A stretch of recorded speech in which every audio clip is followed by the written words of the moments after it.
Hello, everyone. This is Awesome Sauce Radio. I am your host, Blind Adam Wonders. I thank you all for spending some of your Thursday night with us.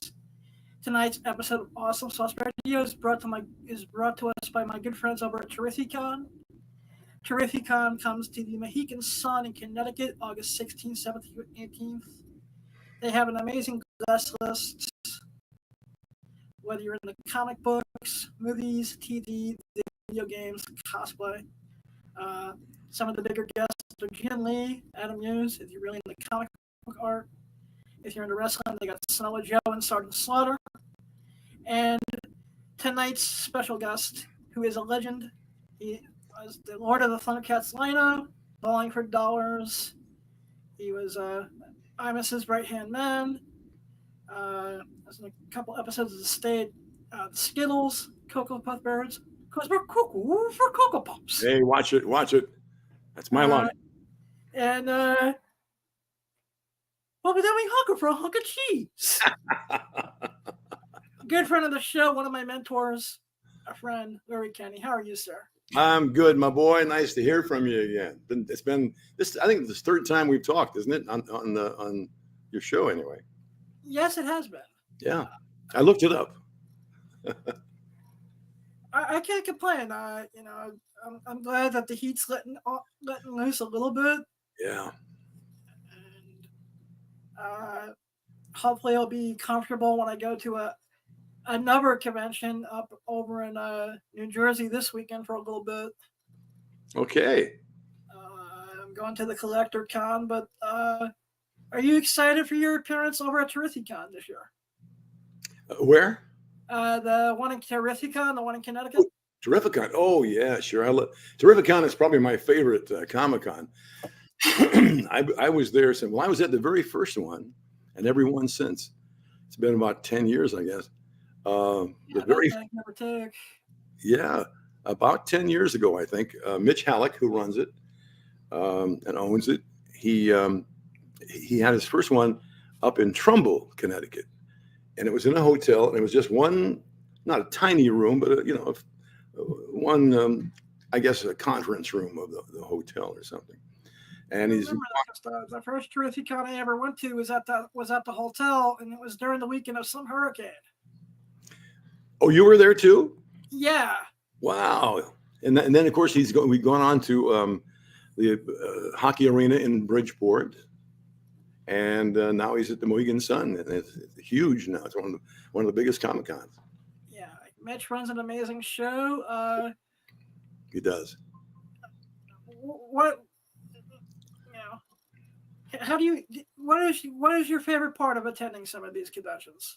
Meeting the fans, getting a chance to talk to people, and that's my favorite part for me. And then of course to get to meet some other quote celebrities, people who are there signing autographs. He always has a great lineup, and he does again this year. I heard you mention a few of them. Sergeant Slaughter is going to be there, and yeah, I just got approved for press a week ago, and I couldn't be happier. I'm actually going to I'm going to talk to my dad tomorrow. I think I'm going to make a Flower and Son outing out of it and record it for the channel. Oh, good. We'll look for you there. Yeah, man. Like I said, I missed. This is my first one since pre-pandemic. Since what? Since 2019. Oh yeah. Oh wow, 5 years. Well, you better get up there. Yeah. I really like it up there. It's and of course Mohegan Sun is gorgeous too. That's another part of it.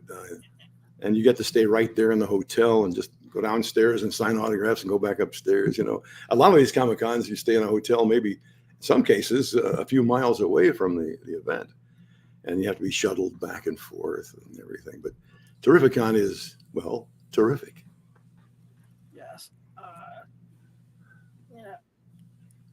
How did you get, the role of Lino? Well, I auditioned for it. That's in this business, the voiceover business. You have to audition pretty much for everything. I auditioned. One day I was in 1983. My agent called me and said, "Hey, they're doing going to do a brand new animated series here in New York, which by itself was surprising because back then, almost every animated show was done in California. Disney, Warner Brothers, and all those. So anyway, he said, show up Monday, let's say at 2:00. That's your time to go audition. So you go, and I remember walking into, it was at Rankin Bass's office. Rankin Bass is the production company that produced it, and Silverhawks and Tiger Sharks and all the rest. So you go in, and the walls are lined with drawings of the characters and the thunder tank and Bat's lair. Oh, jeez, Cat's lair. It wasn't Batman, Larry. And then I remember they said, we went like you to audition for one Thundercat and one Mutant. The Mutants were the bad guys, Mum Rock guys, sure. And the ones I always wanted to be when I was watching the show as a kid. Well, actors prefer to play bad guys if they can, because you can really let it out. You can overact, and be, well, like Mum Ra, Earl Hammond. I heard you tell I was watching YouTube before, and I heard you tell some funny Earl Hammond stories about what he was like in studio. Yeah, Earl was great. God bless him. He's passed since then. But the thing about Earl was, for those of you who are familiar with Thundercats, the show, Mum Ra, the bad guy, would transform from this mummy, 1,000-year-old mummy or whatever, into a living creature. And while he was transforming, he would go, "Ancient spirits of evil, transform this decayed form," and he would start slobbering while he did it. And if you notice on the show, when Mum Ra does that, actual green drool comes out of his mouth. And Earl, that happened in real life as he was performing his. He did it not on purpose. It was just a matter of when you're over emoting so much, sometimes that happens. And so we always, those of us, the rest of us in the cast, would kind of keep an eye out in the script as we were recording. And when one of us would turn a couple of pages ahead, and we'd see that Mum Ra's transformation is coming up, we'd all kind of start moving back away from his microphone because it was going to come flying. We knew that, But Earl was such a wonderful guy. It was so great to work with him. That's amazing. Do you have any? What are some of your fonder memories from that time period? Well, my best memories are just working with that group of people. When I say we, I mean the cast and the crew, the engineers and everybody. The cast, there were 5 of us. When you watch Thundercats and you hear all the different voices, every one of those voices was one of us. And over the course of 130 episodes, there were a lot of voices, but it was all us. Occasionally they would bring in one other person to do something, but most of the time it was just the 5 of us. And then after Thundercats, we did Silverhawks, same cast. And we did Tiger Sharks, the same cast. And then we did, for Rankin Bass, the same company, we did several holiday specials, animated specials. So we became really close. It was a period of 5 or 6 years we were all working together. Every month or so, we did 2 days of recording. And we all became really good friends, and like I said, like a family. We'd have Christmas parties, and things like that. So my favorite memory, I guess, is of the wonderful people that I worked with, and a few of us are still around and kicking. Peter Newman, who was Tigra, Lynn Lipton, who was Chitara, and me. We're actually the only ones who are still kicking. I know that the 3 of you were all together at Undiscovered Comic-Con. Yes. Yeah. Well, Lynn and Peter and I, 1 second. I'm sorry. I'm getting a tissue out of here because I spilled my water. I spilled some water on my mouse. Oh, no. Yeah, we occasionally, as many times as we can, we all 3 appear at the same Comic-Con. And that's great for the promoters of the con and the shows, too, because they can meet all 3 of us at the same time, and get autographs. but not every time. Sometimes I'm there by myself, and sometimes Peter goes by himself. But at Terrificon, I think we'll all be there. I hope so. That's the case. That would be nice. That would be awesome because I've reached out to Liv a few times and we just couldn't ever make scheduling work. Yeah. And I just found Paul's information on IMDb Pro. Hmm. Haven't had a chance to send an email yet. Ah, okay. Because Thundercats was, I'll never forget, it was 1986. Mm-hmm. And I just got diagnosed with my eye condition, RP. And the first thing I saw was one of the episodes of season 2 of Thundercats, where you guys had Linkos and the new group of survivors, and I saw there was a blind Thundercat. Ah, yeah. And that, to this day, I'm gonna try not to tear up here, brought me a lot of hope that life wasn't gonna be over just because I was blind. Yeah, good. I wasn't aware of that. We haven't discussed that before. Yeah. But that was around the same time that you were diagnosed, and yeah. So I came home from the doctors, and as so happens, I was flipping for the normal cartoons I would be watching at that time: G.I. Joe, Transformers, Thundercats. And then like I said, I discovered Thundercats, and that just stuck with me. Good.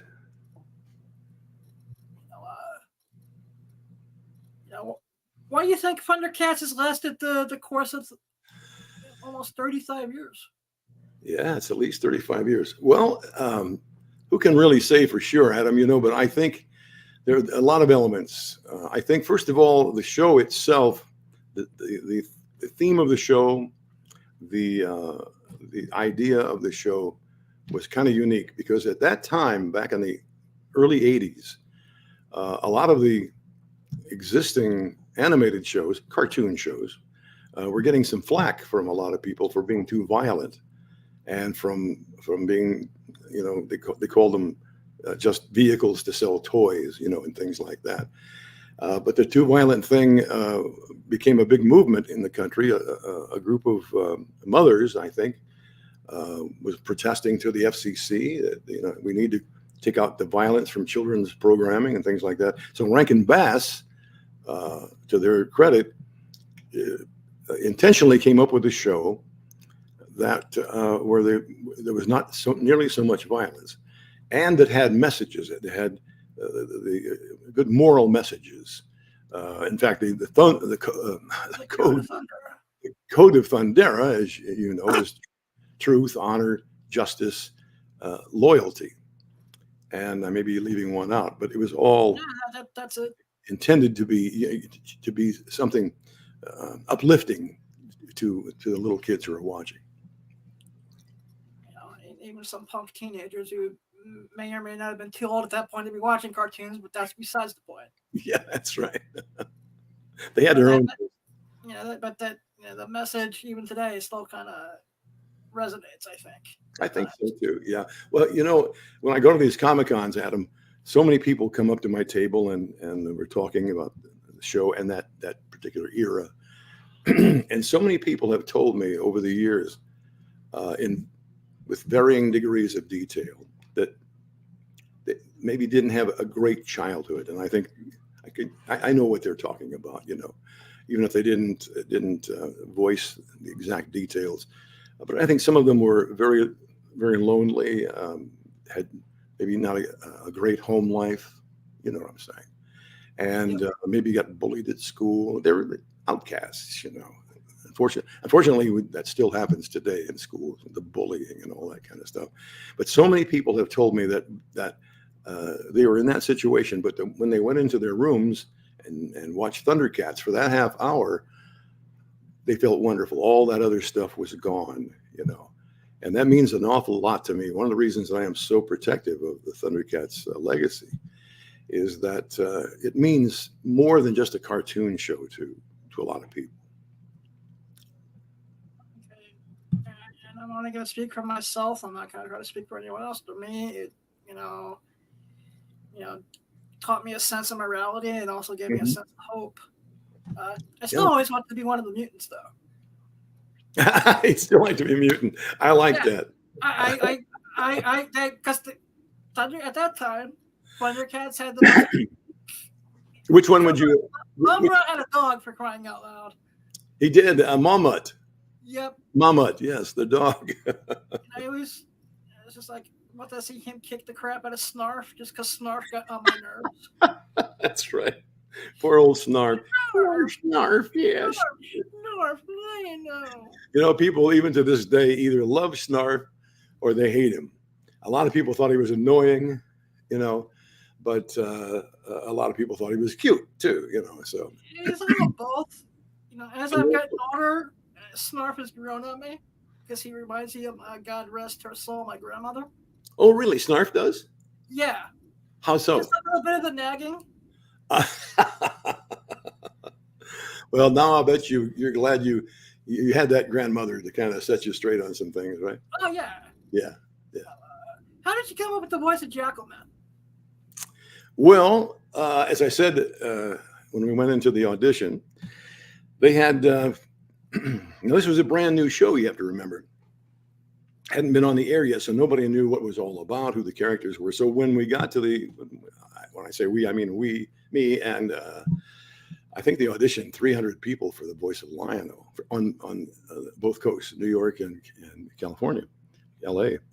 And so they said, before I went into the recording booth, they said, we want you to pick one Thundercat that you'd like to do on the show and one mutant. I said, okay. So I knew what I wanted to do. I knew I wanted to do Lionel, you know, because he was the Lord of the Thundercats. He was the boss. He was the star of the show. So I said, let me try out for it, Lionel. Pardon me.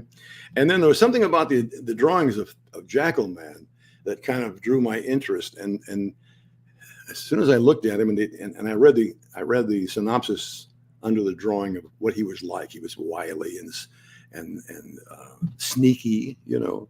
I guess that's what a jackal is, kind of like that, like a wolf or a hyena or something, very, very sneaky, you know. So as soon as I thought of that, my mind channeled a character on one of my favorite shows growing up, which was Rocky and Bullwinkle. I don't know if you've ever seen Rocky and Bullwinkle. I love Rocky and Bullwinkle. Yeah, me too. It's a long time ago. But there was a character named Snidely Whiplash. Oh, wow. All right. Yeah. Remember that? He was the penultimate villain. He wore a black cape and he had a black mustache that went like this, you know, and a black top hat. And he was always chasing the heroine, Nell. You know, I'm going to get you, Nell, and tie you to the railroad track, you know. So I kind of used that. And when I came up with my voice for Jackalman, made it a little more gravelly and mean. And it came out, we must get the Thundercats, yes. So that's how I came up with that voice. It's awesome. My favorite was Slive. What's that? I said my favorite out of the mutants was Slive. Oh, you like Slive? Yeah. Slive, yeah. I think that was Bob McFadden, I'm pretty sure. So, yeah, he was an evil character. Slive and then Monkey Man was... I always thought it was just, when I was able to see it, I dug the look. Yeah. And just that high pitch, you know, monkey sound that he made. Oh, Peter Newman. Peter Newman was monkeying. Yeah. Hey, Thundercats. Yeah. Yeah. He sounded like a monkey, which that's what he was supposed to do. Now, when we auditioned, they told us when you do the give us your idea of what the Thundercat that you've chosen should sound like. We don't want any cartoon voices for that. We want it just to be, because they were half human, you know. So they said no over the top cartoon type voices, just a human voice with a little drama in it, you know. So for Lionel, like that's as I'm sitting here talking to you, and I might say, "Hey, sword of omens, come to my hand and give me sight beyond sight." On television, it comes out, "Sword of omens, give me sight beyond sight," but it's still a human voice, you know. It's not a cartoony voice. And then they said for the whatever mutant you choose, whatever villain you choose to do, you can go all out with that. And, that's why I say a lot of actors really prefer to play the bad guys, because you can really, as we say in the business, chew the scenery. I don't know how that got started, but it means you can really just go overact. You can be so. You can let loose with a villain. What's that? You can actually let loose playing the villain. Oh yeah, I love playing the villain. Yeah. In the show, not in real life. Exactly. Nice guy in real life. Yep. I've met him several times over the years. He's Yes. awesome person. Thank You go you to so TrickyCon on the 16th or the 18th. Go meet him. He's awesome. Thank you. My pleasure. How did you? Do you have any fond memories with this doing the Skittles commercials? Well, I'm still doing the Skittles commercials. Pardon me, one second. I'm still doing the Skittles commercials. I've been doing them for about 25 years. And the great thing about that is that there's only one new word that I have to say in every commercial, if you think about it. Oh, really? It started out with feel the rainbow, taste the rainbow, and then invent the rainbow, taste the rainbow, imagine the rainbow. It's always 5 words, and then the rainbow, well, then taste the rainbow. So it was very easy to do. In fact, I told them one time after about a year, when I realized that this was going to be a long-lasting thing, I said, you know what you guys should do is hire me for a day, a whole entire day, or maybe even 2, and I'll come in and we'll record every verb in the English language. And that way I won't have to come back in every time. But they didn't like that idea. And it wasn't a good idea anyway, because, you get paid in this business for every time you come into the studio. It's called a session fee. Yep. You get paid just for recording it. And then, of course, where you really, make your living is from the residuals. Every time it's on the air, you get paid a certain amount of money. Yep. But your question was, do I have any? Like, what's some of your fonder memories of those commercials? Because I don't really have any, because the sessions were so short. I mean, I would be there at the most 10 minutes at every session we did, because they would say, here's your script for the day. Transform the rainbow, taste the rainbow, or whatever it was. It wasn't like a big long script that I had to do. So I was never there long enough to create any lasting memories. But it was always fun, though. That's cool. I do think of you every time I do buy a bag of Skittles. Oh, good. Good. Speaking of some of your more famous commercials, how does Count Chocula feel about it's almost that time of year for his cereal to come back out? Yahoo! I'm cuckoo for Cocoa Puffs. Cuckoo for Cocoa Puffs. Him I did for 40 years, up until just a few years ago. And Count Chocula as well, I did for 40 years, 39 years, and then Sonny for 40 years, which is kind of unheard of in this business. There are very few times when you come upon, you get the job as the announcer for some product. Usually it lasts a year, 2, maybe 3 years, whatever. And then they change to a different type of commercial, so they want different people. But I've just been so lucky with Count Chocula and Cocoa Puffs, and now with Skittles, to be able to do them all that long. Thank you. Yeah. Because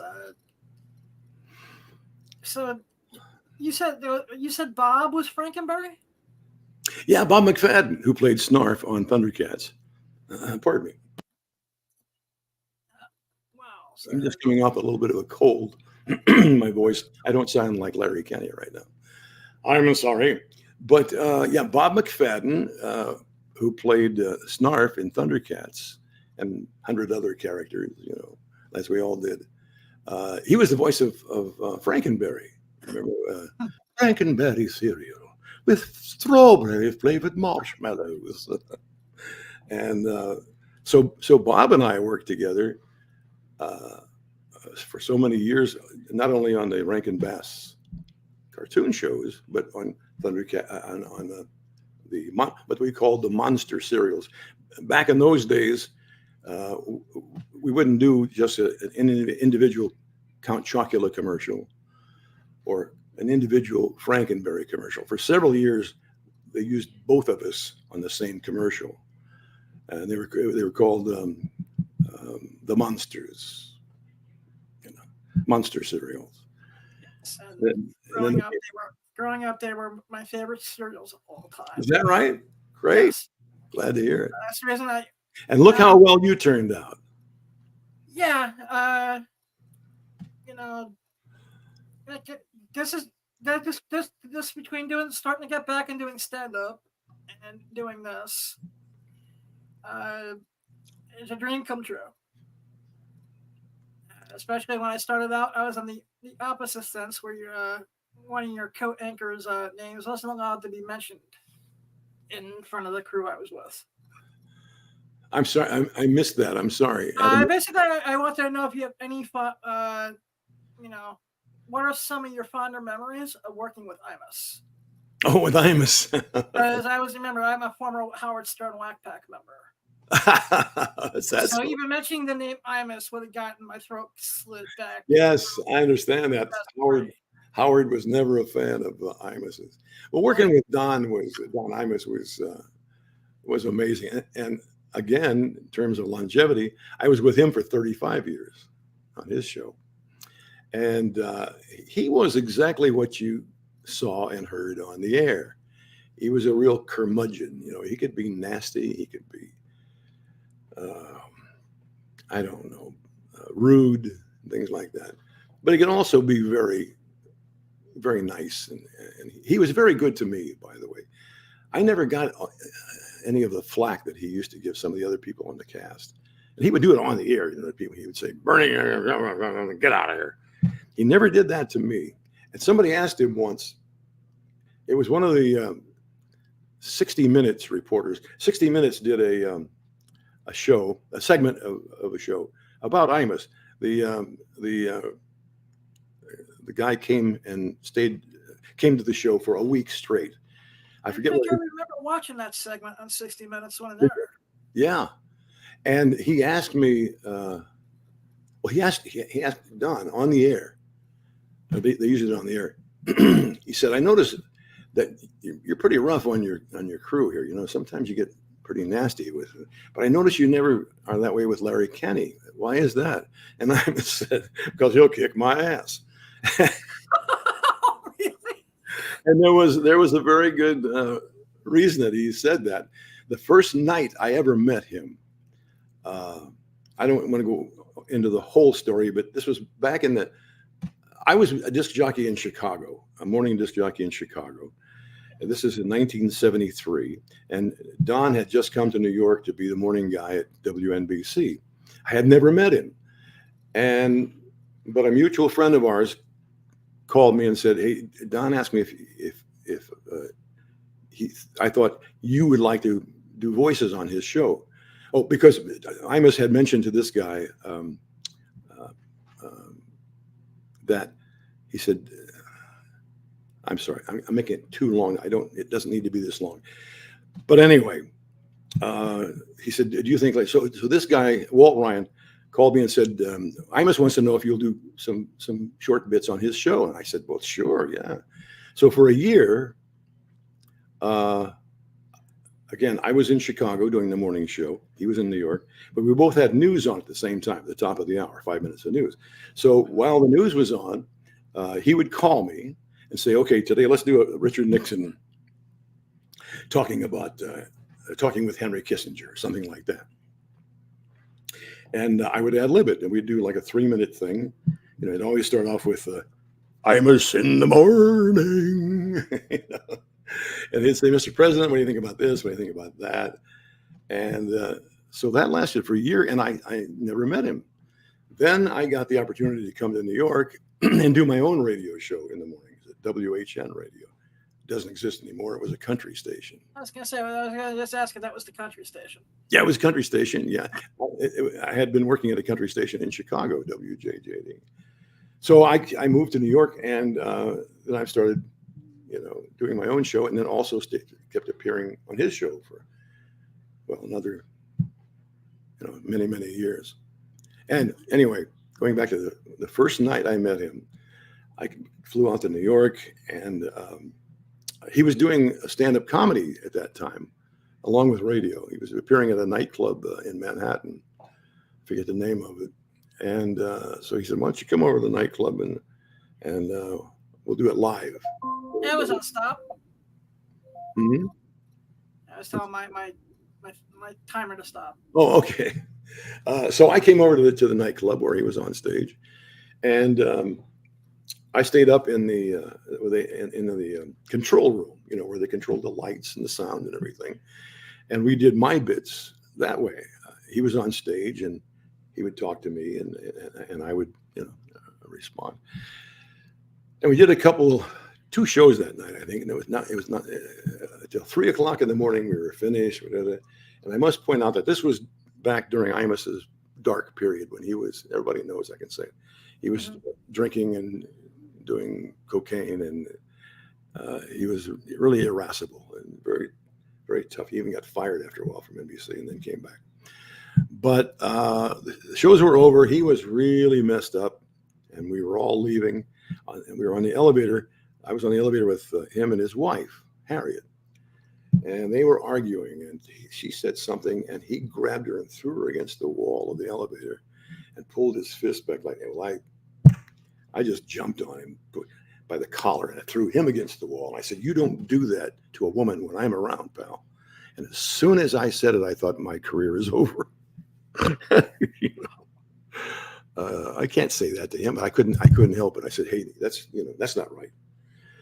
And then he just said, "Screw you," and he took off in his limousine and went home. Well, I couldn't sleep that night. I was thinking, he's not going to want to use me anymore and all that kind of stuff. But he called me early in the morning from the studio and apologized to me for his behavior. And I said, "Well, okay, have you apologized to Harriet yet?" And he said, "Yes, I have." I said, "Well, then we're cool." And never had a problem with him after that. But that's what he meant when he said, "I don't mess with Larry because he'll kick my ass." Wow. Yeah. That's well. As we start winding down, do you have any memories of working on the state with your daughter? No, because we were never there at the same time. Oh, wow. Yeah. Well, they would film the show. You're talking about the show called The State.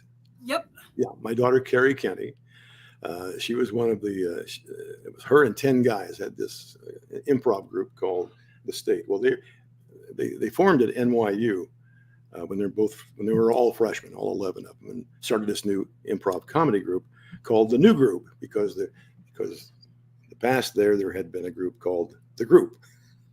Okay. Fascinating, isn't it? And then they when they graduated, they were doing nightclubs around the city and everything, and MTV hired them for a show called You Wrote It, You Watch It. Jon Stewart was the host, and yeah, people would write scripts, comedy scripts, and send them in, and the state would reenact them. They would play the parts, So then they got their own show, The State. After about a year, MTV gave them their own show. It was called The State. And I guess Carrie probably said, I know a guy who could be our announcer. My dad. So yeah, I was the guy on I still am. It's still on tape, but I was the guy who said, MTV presents The State.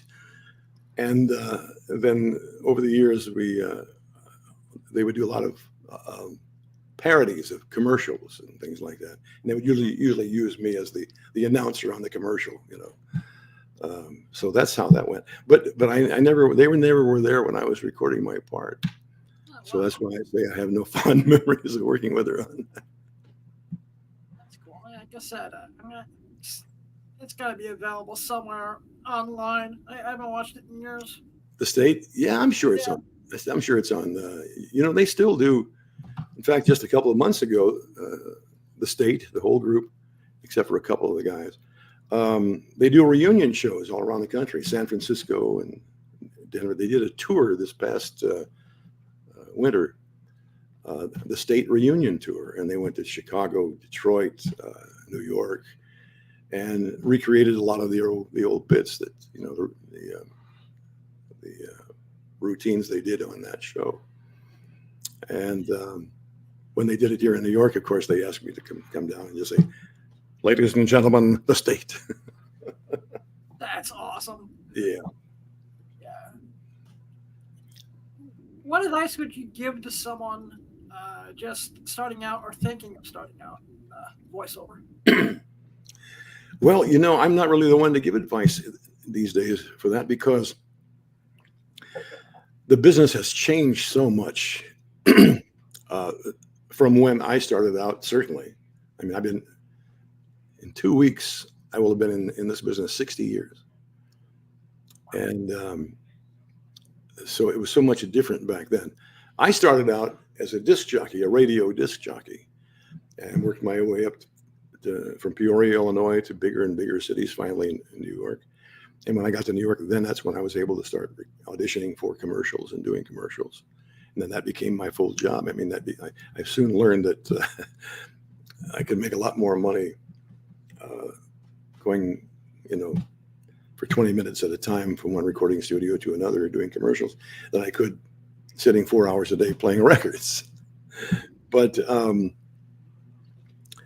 gee, I forgot your question now. That happens when I was wondering, if someone, say at Terrificon, comes up and asks, yeah, "Hey, I'm thinking of getting into voiceover. Yeah. If you inspired, I've been a fan of yours, yada yada yada."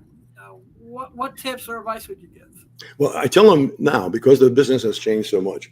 I tell them the way I started in radio, and back then, everybody who did the voiceovers was either already an actor in TV or movies, and radio. I said radio, but what I tell them now is go online if you want to do voiceover. Go online. Let's say if you live in Detroit or in that area, go online and Google voice classes in Detroit or voice acting in Detroit, and what will pop up is a page after page of places in your area that give lessons or have classes for voice acting. So that's what I tell them to do, and wish them luck. That's about all I can do. That's beautiful. Sometimes that's enough. Just the best of luck. Sometimes, and that's the beauty of going to conventions. At least for me, the last 5 years. Sorry. Maybe longer. Because I think the first time I met you at Terrificon was 2014-ish. Yeah. Give or take. Around 2014. 10 long 10 years. Yeah, I guess so. Yeah. Wow. You were just a little child then. I remember that. I was a little older. But that's so be lad. I remember that. No, it's been a long time. The cool thing about these conventions, if there's someone you really want to meet and talk to, I'm not going to guarantee that you're, going to become friends the way Larry and I did, which in my wildest imagination, when I was 12, 13, watching Thundercats, my older self would come and say, one day you're gonna be on this thing they call the internet, and you're gonna get to you'll talk to him at least once a year. Yeah, sure. That's the one thing, the beauty of the industry, and the beauty of it is. Adam, when I was what I always tell people at conventions is like, if they ask me something like, how does it feel to have people coming up to you all the time and saying, yeah, I'm a big fan of yours and this stuff like that. And one person once asked me a long time ago, do you think we're weird because people like me who kind of fawn over you and come on? I say, listen, let me tell you something. When I was your age if I heard that somebody like Dawes Butler or one of the big voice actors back then was coming to my town, Mel Blanc. Yeah. Mel Blanc was. I would have been parked on the sidewalk in front of that place for a week just to be able to meet Mel Blanc. There were no opportunities for that back then. There was nothing like that. You could write them and ask them for an autograph or something, but to meet them was, like you said, it was a dream. But back then, it hardly ever had a chance to come true. And so I understand how now that when people can come up to us at Comic-Cons and meet us and talk with us for a while, what that means to them, And so I always try to be very nice to them. And I really am appreciative of when people come up and, because I always remind people, if it wasn't for you, I wouldn't be sitting here signing autographs and getting money for it, and nobody would want to talk to me. You know what I'm saying? So I really do appreciate it. Like I said, this time I'm going to remember to bring the Cocoa Puff box. I have one. You want to see it? Yeah. I have one right here. I just happen to have one sitting around. It's empty. And I have Count Chocula over here, too. Sweet. Wait a minute. This is Count Chocula. The other one's the Cocoa Puff box. I'm sorry. Not a problem. It's appropriate for being on the Blind Person's podcast. Do it all the time. You are beautiful, man. I love you. But if not for putting labels on the stereo box every so often, it's just I make that mistake all the time. Well, when I first started doing Comic-Cons, I would go to the store and buy maybe 20 boxes of Count Chocula and 20 boxes of Cocoa Puffs, and take them home. I swear it's true. And I would dump all the cereal out and flatten them so I could travel with them to the Comic-Con, And then when people asked me I would autograph the box for people if that's what they wanted, instead of an 8x10 print of somebody. And I did that for a few years. And one day I was talking to one of the guys from General Mills. It's the company that makes those two cereals. Yep. And he had been one of the guys who was always there when I was recording. And I told him that. And he said, "Why didn't you call me? I'll send you cases of empty boxes if that's what. Why are you buying them, dumping it out?" I said, I don't know. So now they send me, every 6 months or so, they'll send me 500 Cocoa Puffs and 500 Count Chocula boxes, and they're already flattened out. Nice. It takes time to flatten the boxes out, too. Oh yeah. And a big waste of cereal too. Exactly. All that poor cereal. Being like, I want to be in people's tummies. See what you inspired, dude? All right. Can you do Count Chocula as well? Let's hear your Count Chocula. Say it. Say it. I could not do Count Chocula. Ah, good, because I'm afraid you'll take my job, No, but cuckoo for Cocoa Puffs. You got that one. That's good. That's because I can naturally what it is? With that, I can naturally use my high-pitched voice. Yeah. And that comes naturally to me. There you go. But I want to thank you so much for sharing some of your time with me. It's always a pleasure, Adam. And I will see you in a month. Everyone, please go to terrifica.com. Yeah. And get your tickets. Meet Barry and all the other amazing guests that they have. It's in, if I may, it's in Uncasville, Connecticut, at Mohegan Sun Resort. But it's a casino resort, beautiful place. And it really is a beautiful casino. I think this year it's August 16th to 18th, isn't it? You probably think so. Yeah. August 16th to 18th. So you're going to be there. I'm going to be there. You can get Adam's autograph. I'm probably only going to be there for the Saturday. Hopefully, I'm going to try to convince my dad to go, so Okay. this way I don't have to take a Greyhound from get in and get stuck in traffic on 95 again. Oh yeah. Well, be sure you bring your dad over to my booth, and so I can meet him too. Or have I met? We'll do I that. met We'll your do folks that. before. I may have met your folks before in the last 10 years. Yeah, because the last time I went with a buddy of mine who was promoting conventions at the time. Right. So yeah, I'm looking forward to it. We'll see you up there. August 16th, 18th, Terrificon, Mohegan Sun. August 16th through the 18th. Yeah. Yeah. We'll have a good time. And you can gamble. If you're 21, you can gamble. Yeah, if you're 21. Yeah. Because gambling is the one thing that they advertise where they're the drug dealer and the rehab all in the same commercial.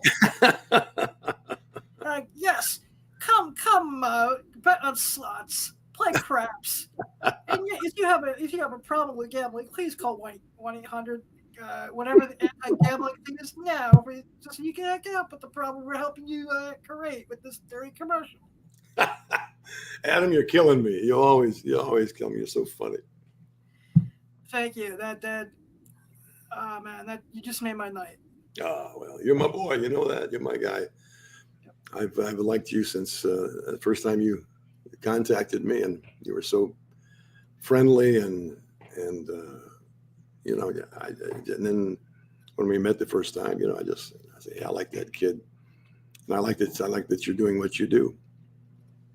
Thank you very much, and thank you for the memories. And I will see you in August at Terrificon, my friend. You got it, buddy. Take care. See you up there. Stay cool. Can I say to all your fans, thank you for watching, all the stuff I was on and commercials and the shows and everything. I appreciate it. I love you. Thank you. Good night, my friend. Good night, buddy. Yep. How do I get out of this thing? There's something here that says exit, isn't there? Hang on, let me. Hang on. List and start show list right brand banners comments rehab dish leads to invite guests button present button midnight can't stop can mute Mike Larry Kenny more option mute Larry Kenny solo layout mute more options but Larry Kenny mute microphone stop can button mute Larry Kenny more option mute Larry Kenny's big button. We can mute his mic. Solo layout remove Larry Kenny. Oh, there we go. Here's remove. All right. Have a good night, Larry. Okay, buddy. Take care. Yep. Enter main region. Add Larry. Link graphics stream skip ticket. Everyone, that was Larry Kenny, legend, voice actor, mentor. Love Larry, and like I always tell everyone, please go chase your dreams. You just might catch them. Unlabeled. Post a queue to list and start show clip stream list of private brand banners comments. Hang on.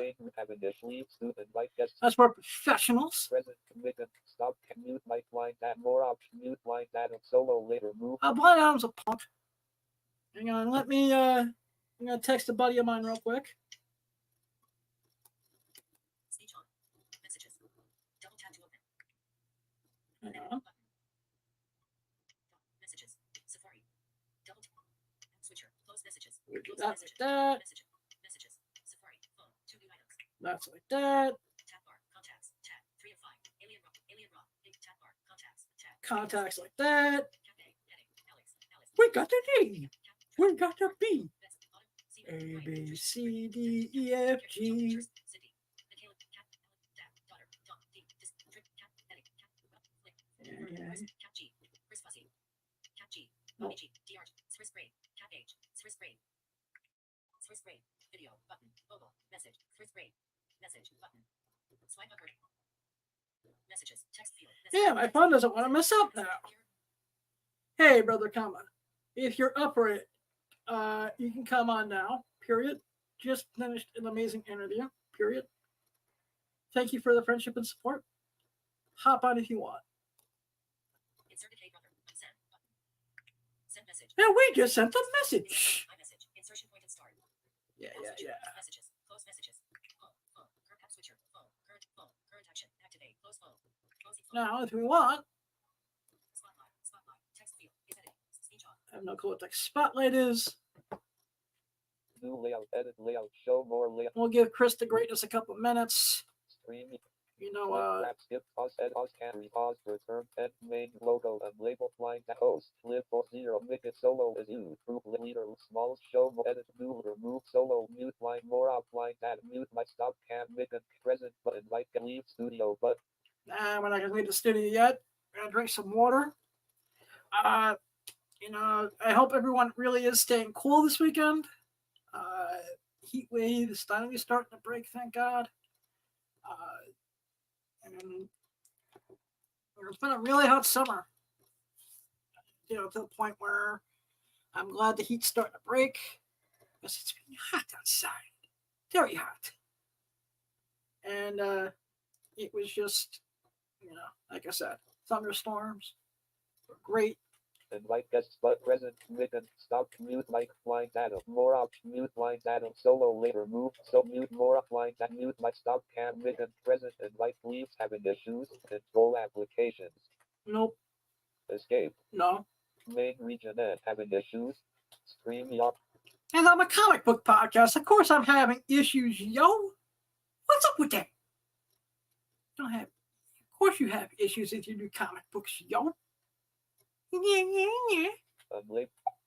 Post a YouTube rap. Now I'm trying to be PG because I just ended a very beautiful PG episode. List and star comp show comp live view stream list of one private chat grant manners comments main read have initial leaves invite present mitten stop can mute my line that more up mute line data more line mute my stop can mitten present invite guests but leave studio. I also, like I said, I want to thank a good friend of mine, Miss Silver. She sent me these Girl Scout cookies. I'm not going to eat a Girl Scout cookie live on air. I also want to thank my mom and dad who just got back from Europe. I'll show you one of the things that got me. They know that I'm a fat ass. You're a fat ass. Yeah.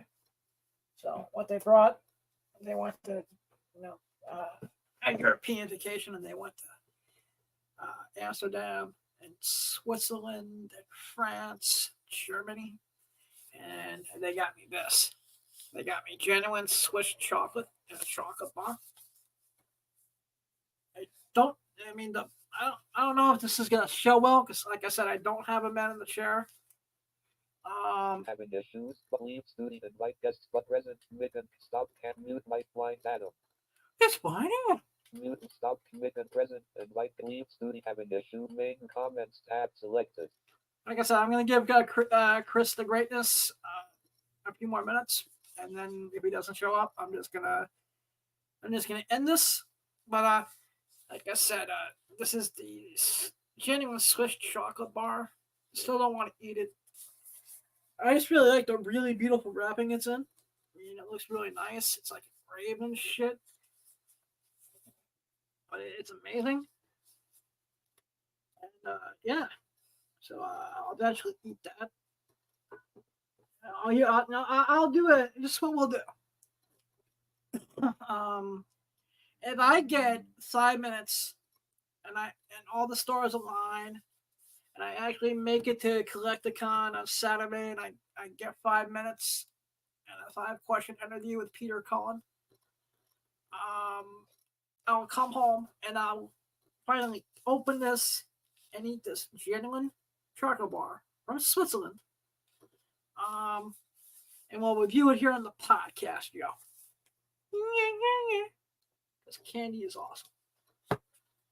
Yeah. Main region having issues leaves invite guest present but mitten stop mute mic line that more up mute line Adams mic but. I have not watched The Boys yet. I'm going to do that in a few minutes. Speech on. Messages. 3 minutes ago. First grade. I'm on my way back home. Maybe 15, 20 minutes. So if you're already close to ending it, just go ahead without me. We can go on later sometime this weekend if you'd like. But.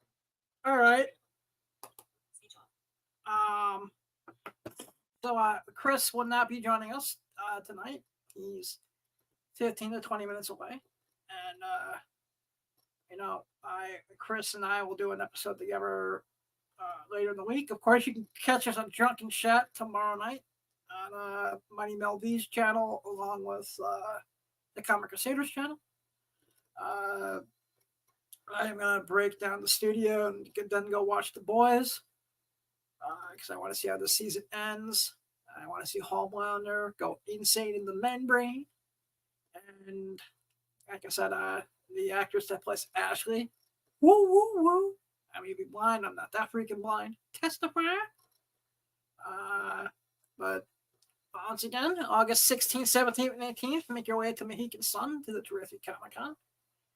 Jim Lee, Adam Hughes, Sergeant Slaughter, Samoa Joe. Let's see whatever guest they have real quick. Terrificon guest list.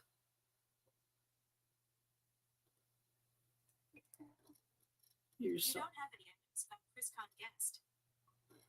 Shut up. Okay. Terrificon guest list. You don't have any items about.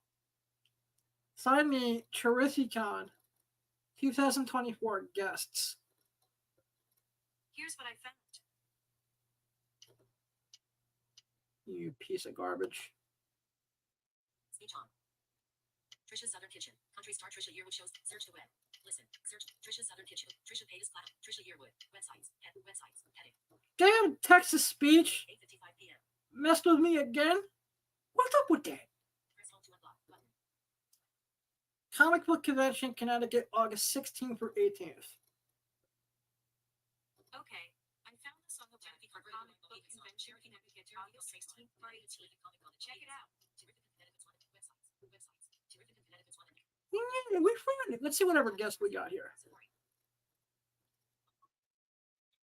64C79B32DD 04 bed 5000. Terrific and registered is back. Tickets are on sale now. Click here. Link. So you can get your tickets. Exclamation mark. Link. Once again. Big Fedora Marketing. Ella is producing the United States #1 link. Yes. 3 full days of non-stop. There are a lot of terrific and registered. B190 East Coast debut. Terrific and AUG 16 hours. Friday 1. Saturday 10 a.m. Negative 7 p.m. Sunday 10 a.m. Negative 5 p.m.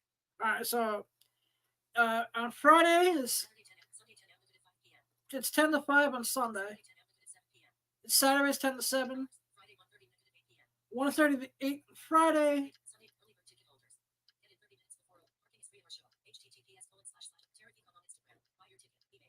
Email. Start. Check here to receive name. Enter name. Submit. Jim Lee Ops PRE order link. Pro Photo Ops pre-order. Visit it. Link. On-site CGC facility. Pro Photo Ops pre-order. Visit it. All right, let's see who. Let's see who. Navigation. Button. $0. $0. Fan experience. Link. Photo op add-ons. Link. Fan experience. Andrew Robinson photo op. Friday. Andrew Robinson. Heading level 5. Separator. Dip. 8 cap 0 E78. $55. 0. Limited QTY. Andrew Robinson photo op. Heading level 5. Separator. Dip. 8 cap 0 E7. $55. 0. Limited QTY. Andrew Robinson photo op. Heading level 5. Separator. Dip. 8 cap 0 E7. Hang on. 0. Limited QTY. Armin Shimmerman photo op. Armin Shimmerman. Heading separator. 82 deep. 65. 0. And so we're gonna have Mitch on Tuesday, and we'll talk all things Terrificon.